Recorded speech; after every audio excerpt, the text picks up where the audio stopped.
comment faire le mélange entre le papier et terreau et aussi le moringa et le terreau. Comme vous l'avez demandé pour le monsieur.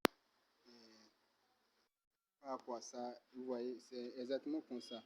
Et j'ai personne de regarder le portable, sinon j'allais vous le montrer demain. Vous allez devoir enlever petit comme ceci. Voyez, enlever ça comme ceci. Vous allez transformer le moringa en petites miettes. Et vous prenez la petite quantité. Lorsqu'il s'agit du moringa, vous prenez une quantité de ça, par exemple. Disons que ici c'est votre incubateur, disons votre couveuse. Quand c'est le sable, vous prenez le sable.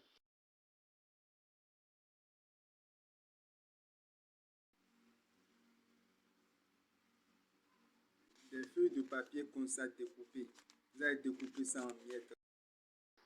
Et comme je disais, quand vous prenez le sable, après avoir cherché le sable que vous mettez, disons ici, considérons ici que c'est sur quoi vous voulez faire le mélange du sable et du moringa avant de le mettre dans l'escagotière ou bien dans l'incubateur.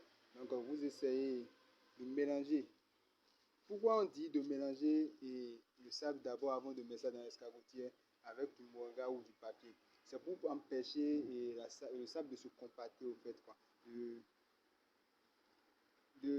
D'empêcher les escargots à fouiller le sol et d'intégrer le sol pour pouvoir pondre. Donc il faut forcément, parfois ils ont envie de rentrer dans le sable ou se rester là-bas avant de ressortir. Donc il faut ce mélange-là pour les faciliter avec la terre humide de pénétrer dans le sol pour pour pondre au fait.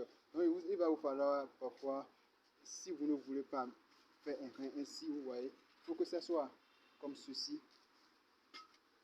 Que ça soit comme ceci, vous voyez, vous mélangez, vous mélangez au fait.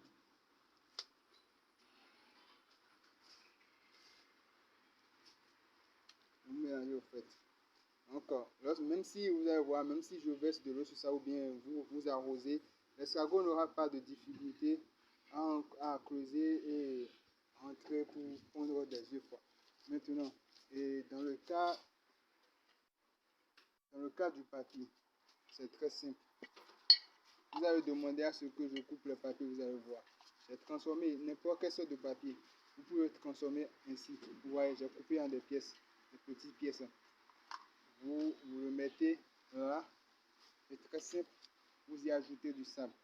Mais là où moi je vous conseille d'utiliser le moringa, c'est pas, vous mettez là, vous n'avez pas besoin de perdre votre temps à découper le moringa. Vous coupez seulement les petites feuilles. Maintenant, vous voyez un papier de cahier. D'abord, ça va vous prendre de l'argent, aller acheter des cahiers pour découper. Et non seulement ça a du temps à découper. Donc, je vous conseille la première méthode. C'est très simple, comme ceci.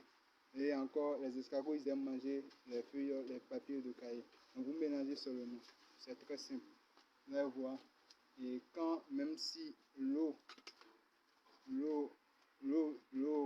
on arrose ça maintenant, ça ne va pas se compacter. Il y aura d'espace dedans pour permettre aux escargots d'y pénétrer. Donc, c'était votre préoccupation.